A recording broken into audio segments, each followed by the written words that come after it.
हाँ जी, तो जिस तरीके से आरआर वर्सेस लखनऊ के मैच में आरआर एक तरफा जीत गई है, मैं उम्मीद करता हूँ आप भी अपनी स्मॉल लीग में उसी तरीके से एक तरफा जीत गए होगे।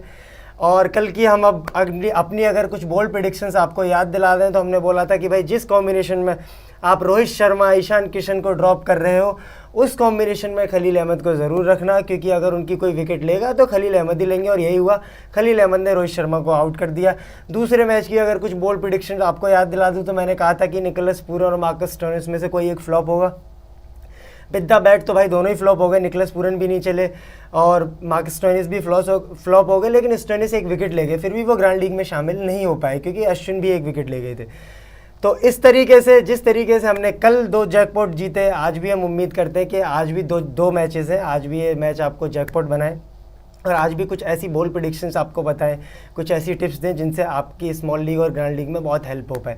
तो चलिए शुरू करते हैं। पहला मैच खेला जाएगा आरसीबी वर्सेस जीटी और ये मैच खेला जाएगा अहमदाबाद के ग्राउंड में। लास्ट टाइम भी ये यहीं पे खेले थे। तो सबसे पहले जिस तरीके से हम शुरुआत करते हैं पिच रिपोर्ट की, तो भाई साहब पिच रिपोर्ट ये कह रही है, ये ground with good scoring and help for pace bowlers with both batters and fast bowlers enjoy the pitch, dew might prompt teams to chase here.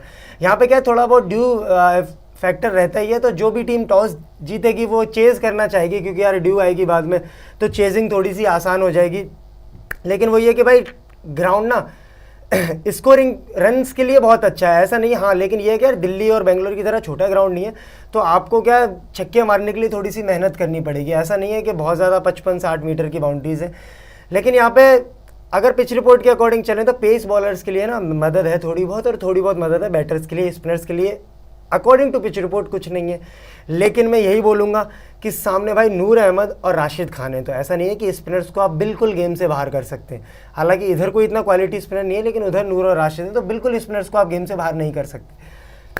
ये बात हो गई पिच रिपोर्ट की। अब बात कर लेते हैं हेड टू हेड की, कि भाई इन दोनों टीमों ने अभी तक कितने मुकाबले खेले हैं। दोनों टीमों के बीच 3 मुकाबले अभी तक हुए, जिनमें से गुजरात टाइटंस ने 2 मुकाबले जीते और वहीं आरसीबी ने 1 जीता है। तो 3 ही मुकाबले हुए हैं। मैं नहीं बोलूँगा पलड़ा भारी है, थोड़ा सा ये है कि भाई थोड़ा सा एज है, एक मैच ज़्यादा जीती है गुजरात टाइटंस, और कल होम ग्राउंड में खेल रहे हैं तो गुजरात टाइटंस फेवरेट होगी और वो जीतना चाहेंगे भाई ये मैच, क्योंकि क्वालिफिकेशन के पर्सपेक्टिव से भी अगर सोचें तो आरसीबी तो ऑलमोस्ट बाहर हो गई, लेकिन गुजरात के अभी भी चांसेस है। तो गुजरात और शुभमन गिल, आशीष नेहरा भाई सब जुट जाएंगे ये मैच जीतने के लिए। लेकिन आरसीबी भी हैदराबाद को हरा के आई है, तो इतना आसानी से नहीं जीतने देगी।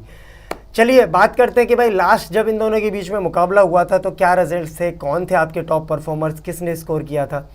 इस सीज़न का इनका पहला मैच है। लास्ट सीज़न जब मैच हुआ था 21 मई 2023 को वो मैच खेला गया था। बेंगलोर ने पहले बैटिंग करते हुए 197 रन बनाए थे 5 विकेट खोकर। गुजरात ने 198 रन 4 विकेट खोकर बिल्कुल लास्ट बॉल पे वो चेज़ हुआ था। टॉप परफॉर्मर्स फ्रॉम जीटी की तरफ से वैसा शुभमन गिल ने सेंचुरी लगाई थी 104, बहुत तेज वो सेंचुरी थी। विजय शंकर ने 53 रन बनाए थे। नूर अहमद ने उस मैच में 2 विकेट्स ली थी। ये थे गुजरात की तरफ से जिन्होंने बहुत अच्छा प्रदर्शन किया था। विजय शंकर शायद ना खेलते हुए देखें आपको, लेकिन नूर और शुभमन गिल जरूर खेलते हुए देखेंगे। वहीं बात करें कि भाई आरसीबी की तरफ से कौन टॉप परफॉर्मर था उस मैच में, तो आरसीबी की तरफ से विराट कोहली ने भी सेंचुरी लगाई थी, लेकिन ये विनिंग कॉज में नहीं लूजिंग कॉज में आई थी, और 101 रन बनाए थे विराट कोहली ने। फेफ डू प्लेसिस ने 28 रन बनाए थे और मोहम्मद सिराज ने 2 विकेट लिए थे। हो सकता है कि आज भी आपको मोहम्मद सिराज कुछ अच्छा करते हुए दिख जाए, सरप्राइज मत होइएगा। चलिए अब बात कर लेते हैं जो आपको बहुत पसंद है, हमारा सेक्शन ग्रैंड लीग प्रेडिक्शंस की, कि भाई हमारी इस मैच में ग्रैंड लीग की कुछ बोल्ड प्रेडिक्शंस क्या है। क्योंकि यार कल देखो बहुत जिगरा चाहिए ये कहने के लिए कि रोहित शर्मा को ड्रॉप कर सकते हो, खलील उनकी विकेट लेंगे। जिस कॉम्बिनेशन में आप रोहित को पिक कर रहे हो खलील को मत रखना, और खलील को अगर पिक कर रहे हो तो रोहित को मत रखना। भाई बहुत जिगरा चाहिए इन सब चीज़ों के लिए। मार्कस स्टोइनिस, निकोलस पूरन जो हर मैच में अच्छा कर रहा है, स्टोइनिस सेंचुरी लगा के आए थे, मैंने बोला था फ्लॉप होंगे। तो भाई ये बोल्ड प्रेडिक्शंस ऐसे नहीं आ जाती। चलो इस मैच की भी आज आपको बोल्ड प्रेडिक्शंस बता देते हैं। मेरी पहली बोल्ड प्रेडिक्शन ये है कि Shubman Gill to score good runs today. मुझे पसंद लग रहा है क्योंकि जीटी के लिए बहुत ज़्यादा इंपॉर्टेंट मैच है, और शुभमन गिल इतने समझदार बैट्समैन हैं कि यार शायद अपनी विकेट फेंक के ना जाए, कि पता नहीं कौन से कैप्टनसी के प्रेशर में इस सीज़न खेल रहे हैं। और मुझे लग रहा है कि कल थोड़ी सी जिम्मेदारी निभाएंगे और कल एक कप्तानी पारी खेलेंगे, जैसे आज संजू ने खेली, के राहुल ने खेली। तो मुझे लग रहा है कल एक कप्तानी पारी आ सकती है शुभमन गिल की तरफ से। दूसरे अगर हम बोल्ड प्रेडिक्शन की बात करें तो Rashid Khan and Noor Ahmad both are differential pick in grand league. देखो पिच रिपोर्ट के अकॉर्डिंग स्पिनर्स के लिए कुछ नहीं है, या तो पेस बॉलर्स के लिए है जो कटर्स और वेरिएशन डालते हैं उनके लिए है, या फिर बैटिंग के लिए मदद है, लेकिन स्पिनर्स के लिए कुछ नहीं है। लेकिन भाई ये 2 अफगानी स्पिनर ऐसे हैं ना, पिच में कुछ हो ना हो ये मैच में जान डाल देते हैं। तो कल भी आपके लिए राशिद और नूर बहुत डिफरेंशियल होंगे, और भाई आरसीबी की आदत है विकेट फेंकने की, तो राशिद और नूर के सामने हो सकता है राशिद प्रेशर बनाए नूर को विकेट मिल जाए, नूर प्रेशर बनाए राशिद को विकेट मिल जाए। ऐसा कल के मैच में आपको होते हुए दिख सकता है। तीसरे ग्रैंड लीग की बॉल प्रेडिक्शन की बात करें तो David Miller could be the game changer if GT bat first. जी हाँ, डेविड मिलर मैंने लास्ट मैच में भी बोला था, लास्ट मैच में भी उन्होंने बहुत अच्छी पारी खेली थी। इस मैच में भी मैं बोल रहा हूँ कि अगर जीटी पहले बैटिंग करती है तो डेविड मिलर के बैट से आप एक अच्छी पारी की कल उम्मीद कर सकते हो, और हो सकता है वो कल पारी पक्का आपको दिखेगी। मैं चौथी बॉल प्रेडिक्शन की बात करें तो Siraj to take 2 to 3 wickets if RCB ball first. भाई साहब ये बहुत बोल्ड प्रेडिक्शन है, क्योंकि सिराज को विकेट्स मिल ही नहीं रही है। लास्ट मैच में बॉलिंग भी अच्छी की, रन नहीं दिए, 5.5 की इकोनॉमी थी, बस बहुत अच्छे स्पेल डाले लेकिन विकेट नहीं मिली। लेकिन मुझे पर्सनली फील आ रहा है कि यार कल ना सिराज को विकेट मिल सकती है। क्यों? क्योंकि थोड़ा सा डायमेंशन बहुत बड़े हैं ग्राउंड के, लोग हिट करने के लिए जाएंगे बैटर्स, तो कैच वैच उठ सकते हैं, एज वगैरह लग सकता है। इनिशियली अगर थोड़ा बहुत भी मूवमेंट मिला तो सिराज नई बॉल से भी विकेट ले सकते हैं, रिद्धिमान शाह की भी ले सकते हैं, शुभमन गिल को भी आउट कर सकते हैं नो डाउट। तो मुझे लग रहा है सिराज कल 2 से 3 विकेट लेने वाले हैं। पांचवी अगर हम बोल्ड प्रेडिक्शन की बात करें तो मेरी पांचवी बोल्ड प्रेडिक्शन है टॉप 1 ऑफ गिल और विराट इन सम कॉम्बिनेशंस। अब इस प्रेडिक्शन को ना बहुत ध्यान से सुनना भाई, नो डाउट दुनिया के कैप्टन वाइस कैप्टन होने वाले हैं कल विराट कोहली और शुभमन गिल, इसमें कोई दोहराई नहीं है। अब ये मैं इसलिए नहीं बोल रहा हूँ कि यार हो सकता है दोनों फ्लॉप हो जाएं, हो सकता है दोनों चल जाएं, लेकिन मैं इसलिए बोल रहा हूँ कि आपको ना अगर कुछ बहुत बड़ा करना है ना, आपको ग्रैंड लीग जीतनी है, आपको लाखों रुपए जीतने, आपको करोड़ों रुपए जीतने, तो भाई सोच भी बड़ी रखनी पड़ेगी। सोच बड़ी कैसे होगी कि भाई दुनिया अगर विराट कोहली को कैप्टन बना के आ रही है ना, तो मैं विराट को ड्रॉप करूंगा। कम से कम 10 कॉम्बिनेशन बना रहा हूँ तो कम से कम 3 से 4 कॉम्बिनेशन में मैं ड्रॉप करूंगा। आप सोचो कि अगर फ्लॉप हो गए तो आप कितने लोगों से आगे निकल जाओगे। तो इसलिए मैं कह रहा हूँ कल दोनों में से 3 कॉम्बिनेशन में एक को ड्रॉप कर देना, 3 में एक को ड्रॉप कर देना, और 4 में दोनों को रख लेना। इस तरीके से कल कर लेना। अभी हम बात करें हमारी फाइनल टीम की, ये हमारी बॉल प्रेडिक्शंस ऑलमोस्ट हो गई हैं जितनी भी हमारी प्रेडिक्शन थी। अब हम बता देते हैं आपको हमारी फाइनल स्मॉल लीग की टीम इस मैच की। विकेट कीपिंग सेक्शन में मैंने रखा है रिद्धिमान शाह को। दिनेश कार्तिक बहुत नीचे बैटिंग करने आ रहे हैं भाई, पता नहीं 8-10 बॉल 2-4 बॉल खेलने आते हैं। लास्ट मैच में भी उनकी ज़रूरत ऊपर थी, लेकिन फिर भी डिमोट किया आरसीबी ने उनको। तो मैं रिद्धिमान शाह को इसीलिए पिक कर रहा हूँ क्योंकि ओपनिंग करेंगे, विकेट कीपिंग से भी आपको पॉइंट देंगे। लास्ट मैच में दिनेश कार्तिक ने आधे मैच ही विकेट कीपिंग की थी, उसके बाद अनुज रावत आ गए थे कीपिंग करने। तो इसलिए मैं कह रहा हूँ शाह को आपके लिए बहुत ज़्यादा सेफ पिक बन जाते हैं विकेट कीपिंग ऑप्शन में। बैटिंग सेक्शन की बात करें तो मैंने फैफ को रखा है, विराट को रखा है, गिल को रखा है, साई सुदर्शन को रखा है, रजत पाटीदार को रखा है, बहुत सारे बैट्समैन रखे हैं। क्यों? क्योंकि मुझे लग रहा है कि कल भी आपको एक हाई स्कोरिंग मैच आते हुए दिखेगा। फैफ ने लास्ट मैच में भी जब जीटी वर्सेस आरसीबी हुआ था अच्छी नॉक खेली थी। विराट कोहली को मैंने अपनी टीम का कैप्टन भी बनाया हुआ है, क्योंकि आपको पता है बहुत कंसिस्टेंट है। लास्ट मैच में भी भले वो आप कह लो एक स्लो इनिंग थी, लेकिन आपको फैंटेसी के पॉइंट्स कम से कम 65 से 70 दिए थे लास्ट मैच में भी, तो इसलिए बहुत ज़्यादा कंसिस्टेंट है। शुभमन गिल भाई बहुत ज़्यादा इंपॉर्टेंट मैच है ये जीटी के हिसाब से। मुझे लग रहा है शुभमन गिल कप्तानी पारी खेल सकते हैं कल, इसलिए विराट कोहली शुभमन गिल को कप्तान किया। और साई सुदर्शन नो डाउट भाई, अगर कोई जीटी के लिए इस पूरे सीजन कंसिस्टेंट परफॉर्म कर रहा है तो वो साई सुदर्शन है। तो मैं साई सुदर्शन को बिल्कुल भी ड्रॉप करने का रिस्क नहीं लूँगा। रजत पाटीदार लास्ट 3-4 मैचों से इनका फॉर्म आ गया है, लेकिन हो सकता है रजत पाटीदार कल मेरी टीम से ड्रॉप हो जाए अगर आरसीबी पहले बॉलिंग करे तो, चेज़ करते हुए टाइम। तो इसलिए अभी फाइनल टीम नहीं है, इसलिए मैं बोलता हूँ ऑलराउंडर सेक्शन में रखा है कैमरन ग्रीन और विल जैक्स को। भाई Cameron green with the bat with the ball दोनों से काम करके दे रहे हैं, और जब से इनकी वापसी हुई है आरसीबी में, बीच में ड्रॉप हो गए थे, तब से दोनों चीज़ से कंट्रीब्यूट कर रहे हैं। अब तो भाई कैच भी इतने खतरनाक पकड़ रहे हैं, तो भाई कैमरन ग्रीन को मैं बिल्कुल भी ड्रॉप करने का रिस्क नहीं लूँगा। ये बात करें विल जैक्स की, विल जैक्स को अगर आप हटाना चाहो या ड्रॉप करना चाहो तो हटा सकते हो, क्योंकि शायद कल इतने ज़्यादा बॉलिंग ना करें, क्योंकि इतने ज़्यादा लेफ्टीज़ मुझे दिखते नहीं है। साई सुदर्शन है, मिलर है, तेवतिया भी है वैसे, लेकिन शायद मुझे लग रहा उस टाइम तक बॉल देंगे। अगर इनिशियली कोई स्टार्टिंग में लेफ्टी होता ओपनिंग में तो शायद दे देते विल जैक्स को ओवर। लेकिन बट ये है कि Will Jacks with the bat भाई बहुत एक्सप्लोसिव हो सकते हैं इस ग्राउंड में। बात करें बॉलिंग सेक्शन की, राशिद खान रखे मैंने, मोहम्मद सिराज रखे, नूर अहमद रखे। अगर जीटी की पहले बॉलिंग आती है तो हो सकता है मैं मोहित शर्मा को भी रख लूँ, डिस्पाइट इस फैक्ट के कि यार लास्ट मैच में मोहित शर्मा की बहुत पिटाई हो गई। लेकिन यार कितनी भी पिटाई हो जाए ना डेथ बॉलर की, डेथ बॉलर के साथ यही होता है कि यार वो आपको ना डेथ में विकेट लेके दे सकता है। तो इसलिए मैं हमेशा डेथ बॉलर्स पे बहुत ज़्यादा विश्वास दिखाता हूँ। आज भी आप देख लीजिए, संदीप शर्मा हमारी टीम में थे, संदीप शर्मा आज भी 2 विकेट लेके गए। पहला मैच तो भाई इतना हाई स्कोरिंग हो गया, इतने रन पड़ गए कि विकेट नहीं मिली, लेकिन उसमें भी बुमराह ने 1 विकेट ली थी। तो मैं यही बोलूँगा, और मुकेश कुमार देखो दिल्ली के डेथ बॉलर्स 2 विकेट ले गए थे।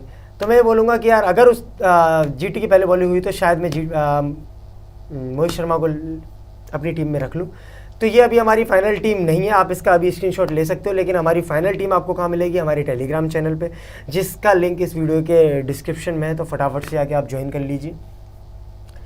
अब बात कर लेते हैं दूसरे मैच की। दूसरा मैच खेला जाएगा भाई साहब, बहुत धमाकेदार मुकाबला, Chennai Super Kings versus Sunrisers Hyderabad. Chennai के गढ़ यानी चपॉक में ये मैच खेला जाएगा, और भाई चेन्नई के लिए ये मैच मस्ट विन मुकाबला है। हालांकि हैदराबाद शायद हार जाए तो इतना फ़र्क ना पड़े, लेकिन फ़र्क उनको भी पड़ेगा क्योंकि लास्ट मैच वो आरसीबी से हार के आए। आप अगर 10वें नंबर की टीम से अगर हार के आ रहे हो तो भाई आप भी चाहोगे कि ये मैच जीतें और क्वालिफिकेशन कंफर्म करें, क्योंकि अभी आरआर को अगर छोड़ते हैं तो किसी की क्वालिफिकेशन इतनी कंफर्म नहीं है। दोनों टीम के लिए मस्ट विन मुकाबला है, और सीएसके तो बिल्कुल भी हारना नहीं चाहेगी। लास्ट मैच अपने ही घर पर हार गई थी। सबसे पहले इस मैच में जैसे हम हमेशा शुरुआत करते हैं पिच रिपोर्ट से, तो सबसे पहले देखेंगे कि भाई चिपॉक की पिच रिपोर्ट क्या कहती है।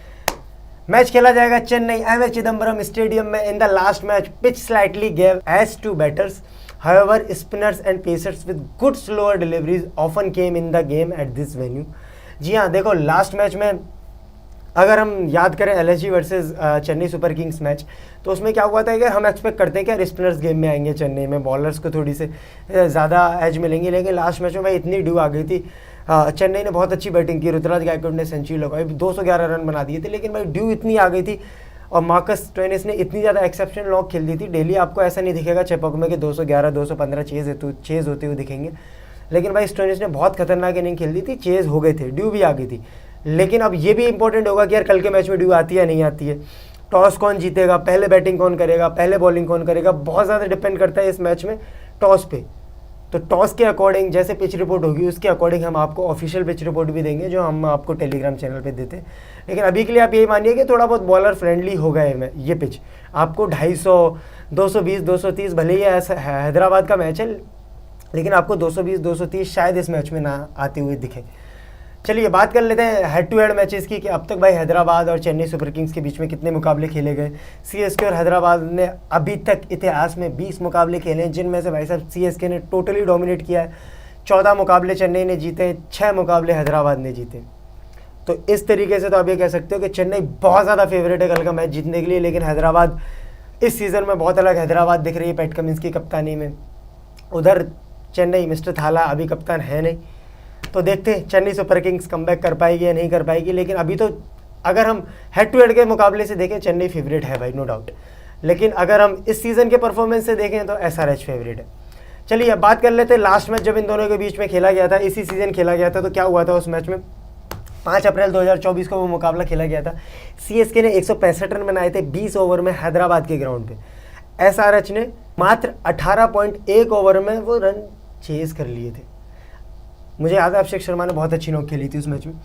हैदराबाद 18.1 ओवर में इजी चेज आसानी से वो मुकाबला जीत गई थी 6 विकेट से। टॉप परफॉर्मर्स कौन थे भाई सीएसके की तरफ से? सीएसके की तरफ से अगर हम बात करें, शुभम दुबे ने 45 रन बनाए थे, अजिंक्य रहाणे ने 35 रन बनाए थे, मोइन अली ने 2 विकेट ली थी। भाई अगर कल स्पिन फ्रेंडली ट्रैक हुआ तो मोइन अली कल आपके लिए एक अच्छी डिफरेंशियल पिक हो सकते हैं। बात कर लेते हैं हैदराबाद की तरफ से कौन बेस्ट परफॉर्मर था। एडम माकरम ने भाई 50 रन बनाए थे। और देखो मैं अगर बात करूँ ना, एडम माकरम के लिए ना ऐसे पिच, ऐसे चेज जो बहुत ज़्यादा इजी होते हैं, वो ये बहुत ज़्यादा सूट करते हैं एडम माकरम की इनिंग को। 165, 170, 180 ये वाले जो चेज होते हैं ना, या फिर ये वाले जो टारगेट सेट होते हैं, ये एडम माकरम की बैटिंग को बहुत सूट करते हैं। इसलिए एडम माकरम ने बहुत अच्छी नॉक खेली थी उस दिन, 50 रन बनाए थे। अभिषेक शर्मा ने 37 रन बनाए थे। हालांकि इस मैच के मैन ऑफ द मैच मुझे अभी याद है अभिषेक शर्मा थे, क्योंकि ये जो 37 रन है शायद 11-12 बॉलों पे आए थे, या शायद 10 बॉलों पे आई थिंक। तो बहुत तेज़ पारी खेली थी। ट्रेविस हेड ने भी बहुत तेज़ शुरुआत की थी, 31 रन बनाए थे। पैट कमिंस और भुवनेश्वर कुमार ने एक विकेट लिए थे। तो ये थे हैदराबाद की तरफ से टॉप परफॉर्मर। अब आ जाते हैं आपके बेस्ट सेक्शन पे, जो आपको बहुत पसंद है, ग्रैंड लीग प्रेडिक्शन। इस मैच में हमारी क्या है ग्रैंड लीग प्रेडिक्शन? और कौन क्या कर सकता है इस मैच में, हम आपको बताते हैं कि हमारी प्रेडिक्शंस क्या है। हमारी पहली प्रेडिक्शन है जो भाई बहुत बहुत ज़्यादा, मतलब मैं इस चीज़ पे ना बहुत ज़्यादा भरोसा करता हूँ कि यार डेथ बॉलर्स को कभी मत छोड़ो। Do not drop Matheesha Pathirana and Mustafizur if CSK bowl first. भाई मुस्तफिजुर रहमान लास्ट मैच में पिट गए थे, ठीक है, पथिराना ने फिर भी 2 विकेट लिए थे, मुस्तफिजुर ने भी शायद एक ली थी विकेट, एक ही ली थी ऑलमोस्ट लास्ट मैच में। लेकिन ऐसा नहीं है कि हर मैच में आपको मुस्तफिजुर पिटते हुए दिखेंगे, पथिराना पिटते हुए दिखेंगे, या फिर अगर सीएसके की पहले बॉलिंग होगी तो डेथ में उनको विकेट्स नहीं मिलेंगे। बहुत रेयर होता है कि डेथ बॉलर को विकेट्स ना मिले। तो इसलिए मैं बोल रहा हूँ अगर सीएसके पहले बॉलिंग करे तो भाई इन दोनों को स्मॉल लीग में तो बिल्कुल ड्रॉप मत करना। ग्रैंड लीग में आप फिर भी 2-4 कॉम्बिनेशन में आप ट्राई कर सकते हो, एक एक ड्रॉप करके। लेकिन मैं तो बोलूँगा कि ग्रैंड लीग में भी अगर सीएसके की पहली बॉलिंग हो तो सीवीसी भी ट्राई कर लेना भाई, इन दोनों में से किसी एक को, खास करके पथिराना को, ग्रैंड लीग में, स्पेशली ग्रैंड लीग में। दूसरे प्रेडिक्शन पे आ जाते हैं। हमारी दूसरी प्रोडिक्शन सेम वही है, do not drop Natarajan if SRH ball first. Last match में भी हमने नटराजन को पिक किया था, आरसीबी के खिलाफ नटराजन ने 2 विकेट लिए थे उस मैच में, और हर मैच में नटराजन विकेट लेते हुए आ रहे हैं। और अगर हैदराबाद पहले बॉलिंग करती है तो मैं सरप्राइज नहीं होगा, नटराजन फिर से आपको 2 से 3 विकेट ले लेंगे, क्योंकि डेथ में बॉलिंग करने आते हैं, उस टाइम पे बैटर हिट करने जाते हैं और विकेट्स जाती ही जाती हैं भाई। और नटराजन यॉर्कर भी अच्छी नील करते हैं डेथ ओवर्स में। तीसरी ग्रैंड लीग प्रेडिक्शन पे आ जाते हैं। तीसरी हमारी पिक है मस्ट ट्राई माकरम इन 4-5 कॉम्बिनेशंस। जहाँ मैं इसीलिए बोल रहा हूँ क्योंकि देखो कल जिस तरीके की पिच होगी, जिस तरीके का ये मैच हो सकता है 180-190 वाला, या फिर ज़्यादा से ज़्यादा 200 वाला, मुझे पर्सनली फीलिंग ऐसी, अगर ड्यू नहीं आई तो माकरम के लिए मैच बहुत ज़्यादा बेस्ट हो सकता है, क्योंकि एडम माकरम को ऐसे मैच बहुत पसंद आते हैं 180-190। तो मुझे लग रहा है कि भाई अगर कल 8-10 कॉम्बिनेशन बना रहे हो, वैसे शायद मैं तो अपनी स्मॉल लीग में भी रखूं, लेकिन अगर आप 10-15 कॉम्बिनेशन बनाते हो तो 4-5 कॉम्बिनेशन में माकरम को ट्राई कर लेना, और 1-2 कॉम्बिनेशन में कैप्टन वाइस कैप्टन भी ट्राई कर लेना। आ जाते हैं अपनी अगली बोल्ड प्रेडिक्शन पे, Klaasen will play a good knock today. Last match में भी मैंने बोला था, वैसे तो आप बोलोगे कि यार राहुल भाई आपने लास्ट मैच में भी बोला था कि यार क्लासन, आपने भले ये बोला था कि भाई ट्रेविस हेड और अभिषेक शर्मा फ्लॉप होंगे, लेकिन आपने ये भी बोला था कि क्लासन और माकरम अच्छा करेंगे। बोला था भाई, मानता हूँ, नहीं किया, लेकिन आप खुद देखो कि यार आरसीबी ने उस दिन कितना दिमाग लगाया। 2 राइटी बैटिंग कर रहे थे, सब्स्टिट्यूट के तौर पे किसी ने भी नहीं सोचा था स्वप्निल सिंह को ले आएंगे, एक लेफ्ट आर्म ऑर्थोडॉक्स बॉलर को ले आएंगे। 2 राइटियों के सामने जैसे ही अभिषेक शर्मा और ट्रेविस हेड आउट हुए, 2 राइटी आ गए, इन्होंने अपना इम्पैक्ट प्लेयर लगाया, Swapnil Singh left arm Orthodox bowler, और भाई एक ही ओवर में पहले माकरम को ले गए। हालांकि माकरम की बॉल कोई इतनी अच्छी नहीं थी, फुल टॉस बॉल थी, क्लासन ने भी छक्का मार दिया था, फिर उसके बाद आउट हो गए। लेकिन मुझे कल फिर से लग रहा है कि यार माकरम और क्लासन में से किसी एक का बहुत बड़ा दिन हो सकता है। आ जाते हैं अपनी अगली प्रेडिक्शन पे। Mitchell will play a good inning today. भाई पूरे सीजन में मिचेल ने कोई अच्छी पारी नहीं खेली है, लेकिन कल अगर स्पिन ट्रैक थोड़ा बहुत हुआ, थोड़ा बहुत ऐसे बॉलर्स को मदद मिली जो कटर्स और वेरिएशंस वाले बॉलर होते हैं, तो ऐसे बॉलर्स को स्पिन का यार मैं बहुत अच्छा प्लेयर समझता हूँ मिचेल को।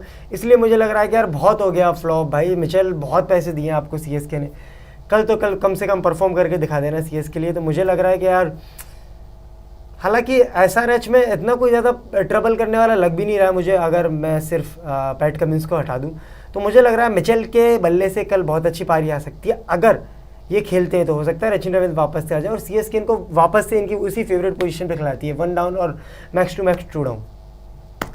हाँ जी, आगे आ जाते हैं। अब हम आपको ना स्मॉल लीग की टीम दिखा देते हैं। हमारी स्मॉल लीग की टीम इस मैच में क्या है और क्यों है, ये भी आपको बताएंगे। विकेट कीपिंग सेक्शन में हमने रखा है क्लासन को, जो हमारी टीम के वाइस कैप्टन भी हैं। क्यों? क्योंकि मुझे लग रहा है क्लासन बहुत अच्छा करेंगे कल के मैच में। और अगर आप दूसरे पॉइंट ऑफ व्यू से भी देखो तो यार दूसरे कोई ऑप्शन भी नहीं है आपके पास विकेट कीपिंग में। आपके पास क्या ऑप्शन है इनके अलावा? महेंद्र सिंह धोनी। अब महेंद्र सिंह धोनी क्या बिल्कुल लास्ट में इतना एंड में आते हैं, 2 से 3 बॉल मिलती है। हालांकि हो सकता है क्लासन 0 पे आउट हो जाए, महेंद्र सिंह के लिए 2 बॉल मिल जाए, वो 12 रन बना जाए, वो अलग बात है। लेकिन भाई बहुत रिस्की मूव हो जाता है स्मॉल लीग में, इसलिए क्लासन को रखा और उनको मैंने अपनी टीम को कप्तान भी बनाया। बैटिंग सेक्शन में मैंने रखा है ट्रेविस हेड, शिवम दुबे, ऋतुराज गायकवाड़, अभिषेक शर्मा। इसमें ऋतुराज गायकवाड़ को हमने कैप्टन भी बनाया हुआ है, क्योंकि यार लास्ट जो 2 मैचेस हुए हैं ना, स्पेशली कहाँ पे, चेपॉक में बहुत अच्छी नौक आई। एक में हाफ सेंचुरी मैच ख़त्म किया था धोनी के साथ मिलके, दूसरे में सेंचुरी, बहुत अच्छी नौक, हालांकि वो मैच हार गए थे। उसके अलावा चेन्नई की तरफ से शिवम दुबे को पिक किया, क्योंकि यार शिवम दुबे भले कोई कुछ कर रहा है नहीं कर रहा है, शिवम दुबे कंसिस्टेंट है भाई और हर मैच में अच्छा प्रदर्शन कर रहे हैं। ट्रेविस हेड और अभिषेक शर्मा को भी रखा है, हालांकि मैंने इनको अपना सीवीसी नहीं बनाया है। ऑलराउंडर सेक्शन में रविंद्र जडेजा और माकरम को रखा है। माकरम बहुत ज़्यादा रिस्की है क्योंकि पिछले बहुत सारे 3-4 मैचेस से अच्छी नॉक नहीं आई है।